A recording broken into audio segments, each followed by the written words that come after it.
Hey, I'm Sid. And I'm Soph from Straight Candid Podcast. And you're watching Behind the Dream.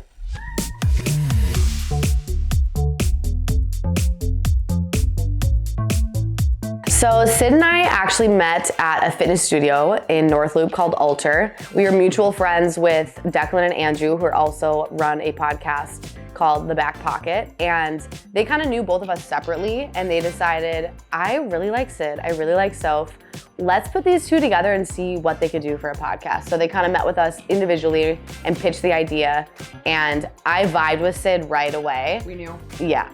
The first time I met Sid, I was like, she is just so motivated, determined. You are such a hard worker. And I was like, I think we got to put our brains together. Yeah, no, and mutual. She told the story correctly. I mean, that's everything. And then we met each other and we were like, oh, dang, you challenged me, but in like the most complimentary way. And that's why we were like, let's see what we can create. We both knew we wanted to make an impact.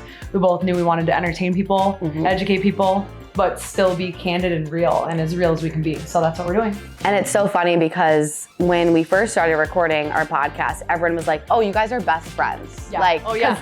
We're both very similar in terms of like, we just banter off each other, we have a good time, we are very relatable. So right away, everyone was like, you guys have been friends forever. And like little do they know, we sat down for the first time, recorded that episode, and we had hung out like 3 times. Yeah, it just happened organically. Like you meet people that are trying to create something too, and that's why we vibed and why we both had the same idea. But now we're friends. And now we're friends, and now we're actually friends still there. Currently, we've recorded 59 podcasts and counting. It's crazy to think.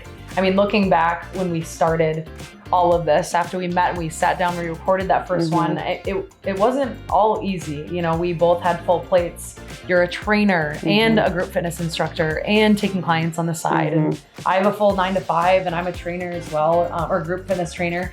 And it was a lot to balance.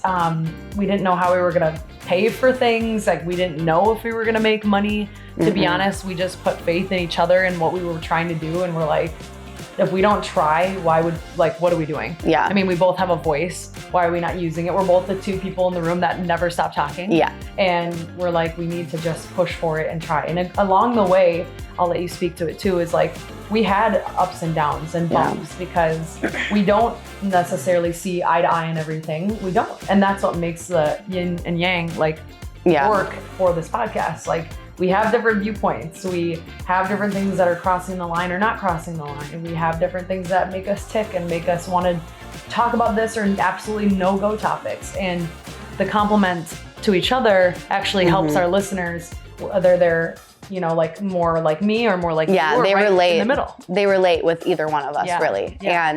And for a while, that was a huge setback for us. We didn't know if we were going to continue. Like, I remember sitting down that coffee shop with you and like, do you remember that day? And I do. It was like, we both tried to like meet in the middle, but then we were like, why are we meeting in the middle? Like, how about you be you and I be me? And at the end of the day, it ended up working out perfectly. And it turns out that that's what the listeners actually liked about it. Yeah. So our little like disagreements and my little maybe out there comments that probably cross the line for Sid are very admired by some. So it's fun to kind of be vulnerable and put ourselves out there. But in general, like, once we kind of realized that, and obviously we still have setbacks here and there and we talk it through, but once we realized that and decided to like authentically just go in head first, continue to put episodes out there, focus on the content. Again, we didn't start this to make money. Then once we realized that we were doing this for other people and putting that candidness out there, that's when things started to go viral on TikTok. And that's when we kind of got our first sponsor. Bud Light sponsored us for a little bit, which is really awesome. And then Manscaped jumped in after that. And then all of a sudden we had some sort of like background behind us and like candid followers who were like, what the heck? That helped us because of that, like, and our TikTok and following. Hit top 20 all-time comedy podcast because repeatedly. So we're being streamed worldwide. It's just insane. It's been a dream, man. No, it is crazy. It's like, how do you just use your voice and create something? I mean, you just have to do it. Yeah. Like, there's literally nothing else. And you genuinely have to do it for yourself, because I think that's when that content's actually gonna be, you know, worth it. Yeah. You can make excuses all you want for not having enough time, but it's the time that you make for the things that are worth it that will actually make a difference in your life. And that's truly what we stand by. Like, I love that, Sid. I'm sweating. Hear this noise. Just kidding. But no, we're off to the moon. Like we've got so much more to do, so many more guests to talk to. Goals. And we're still learning along the way. We're still getting better every single day. But the best part about it is we share it with our listeners. Yeah. A setback that we've dealt with too is just like figuring out finances. Like it's not free to create this and make it come to life. One very transparent moment that we were like, I just wanted to say it out there because we're always candid, is like when we were trying to pay for hoodies and we wanted to buy hoodies so bad to make them. And we wanted good hoodies. We wanted quality. We're not going to do it wrong the first time. That's like the absolute no-go. And we barely had enough money to buy like 100 hoodies. Like that just like goes to show like, if you're doing something for the money, like you're not going to do it well and you're not going to do it right off the bat. Like we genuinely wanted to make hoodies so that other people could like walk around with our thing on it because they wanted to, because they love us and they support us and we like what we're doing and we believe in it. And we wanted to wear it. Like exactly. So, but it's like, that's the transparency, is like money too. It's hard in the beginning. It's really freaking hard. And it still is hard, you know? Especially coming from two girls who had no background in podcasting in general, like figuring out how to do all the behind the scenes, like statistics. Companies want media kits. Company wants to know CPMs and downloads and all these terms that we were unsure of. And obviously we had the back pocket production to help us, yes. But I think starting out as a podcast, it's difficult when you don't have a network to use, which is why I think the Dreamer app would be a really good, way to connect with other people too. So that's what's cool about the Dreamer app, is you're able to meet these other like-minded individuals that are gonna help you along the way, support you, whether that be you're a producer and you want to produce a podcast, yet there's a podcast that probably needs a producer. So it's like you're going to be meeting people there to support you along the way. So singers, songwriters, writers in general, social media people, like whatever your power is, use it, because there's likely somebody out there that needs you too. As you get bigger and you grow, you're not going to always have everybody supporting you behind your back in every single thing that you're doing, but that's why you're doing it, not them. And that's like what I like to remind myself and what we remind Soph too. And Soph's a big reminder for me. To have lovers, you gotta have haters. They're there. Honestly though. The craziest thing is they might be close to you, Friends are not gonna always agree with what you're doing. And it's hard when those comments are coming through and you're like, I'm doing what I love to do. And you may not agree with that. And I hope that I didn't offend you in any way, but like this is me and all of me, and I'm being transparent and candid because that's our brand. That's who we are. So I'm never intentionally hurting anybody. Of course, we've made mistakes and we've caught them and we've apologized and we've moved on. But if people aren't agreeing with you, I mean, you're not the same person. You didn't grow up the same.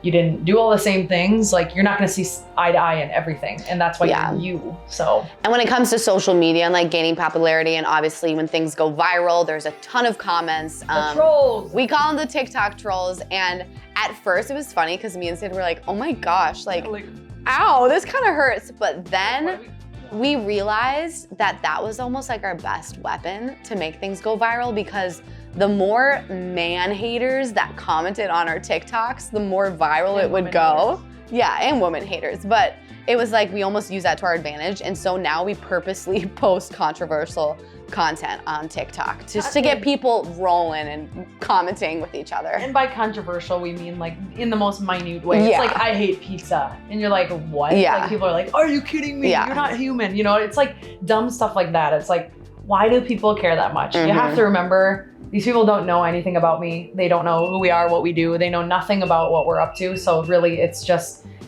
we're doing what we can. We keep moving forward. We let the haters hate. We beat to our own drum. And I think that's the most important thing, is we're not gonna change our meaning behind this podcast, which is to be vulnerable, show other people you can relate to us. That's the point. Give them energy and they'll get energy from you. So make your decision. If I had to give advice to someone out there who is pursuing their dream, has a goal in mind, I would say, as kind of cheesy as it is, fake it till you make it, because it is all about confidence and the way you're kind of portraying yourself, because it's like smiling in the mirror, right? If you're having a bad day, you give yourself a big smile in the mirror and you're like, okay, I feel a little bit better. Kind of like when we record a podcast, like I always feel better after too. So I would just say fake it till you make it. Obviously, you can kind of elaborate on that, but.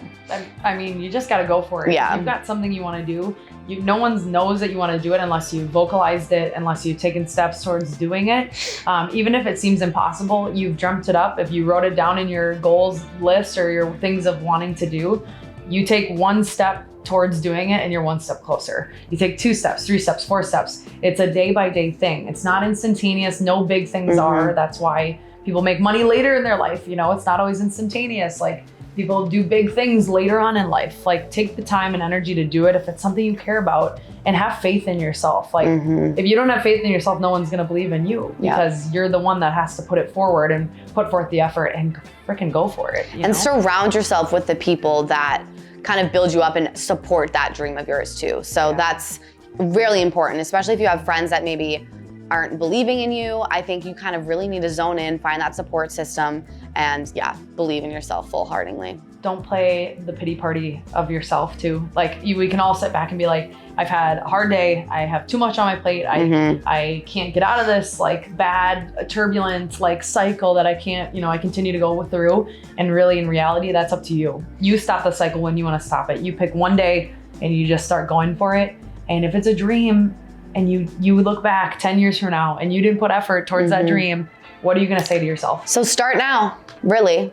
Start now, yeah. We're a Straight Candid Podcast, and you just watched Behind the Dream.